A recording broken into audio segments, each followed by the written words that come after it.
Meenakshi Academy of Higher Education and Research. Admission open. Apply online. குடமுழுக்கிற்காக Tiruchendur கடற்கரை மணலை சமன்படுத்தும் பணிகள் தீவிரமாக நடந்து வருகின்றன. இது தொடர்பான கூடுதல் விவரங்களை வழங்க இணைகிறார் எமது செய்தியாளர் பவானி. பவானி, வணக்கம். தற்பொழுது என்ன நடவடிக்கைகள் அங்கு திருச்செந்தூரில் எடுக்கப்பட்டு வருகிறது? விரிவான தகவல்கள்.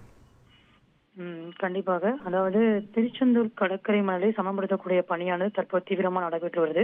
அதாவது வருகிற ஜூலை 7ஆம் தேதி திருச்செந்தூர் முருகன் கோயிலில் கும்பாபிஷேக பணிகளானது வெகு சிறப்பாக நடைபெற இருக்கிறது.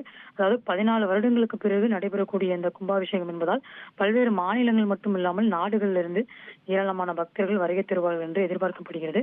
அதற்காக கோவில் நிர்வாகம் சார்பில் அந்த பெருந்திட்ட வளாக பணிகள் நடைபெறக்கூடிய அந்த இடங்களில் ஃபுல்லுமே பணிகளானது மும்முரமாக நடைபெற்று வருகிறது. இந்த நிலையில தற்பொழுது கடற்கரை மணலை சமப்படுத்தக்கூடிய பணியானது தீவிரமாக நடைபெற்று வருகிறது. இதற்காக ஜேசிபி இயந்திரம் மூலம் கடற்கரை மணல் பரப்பை சமப்படுத்தும் பணிகள் நடைபெற்று வருவதை நம்மால பார்க்க முடிகிறது. 2 தினங்களுக்குள் இந்த பணிகள் முழுமையாக நிறைவு பெறும் அப்படின்னு கோவில் நிர்வாகம் சார்பில் தெரிவிக்கப்பட்டிருக்கிறது. மேலும் கும்பாபிஷேகத்திற்கு குண்டம் அமைக்கும் பணிகளும் தீவிரமாக நடைபெற்று வருவது என்பது குறிப்பிடத்தக்கது. நன்றி பவானி, உங்கள் விரிவான தகவல்களுக்கு.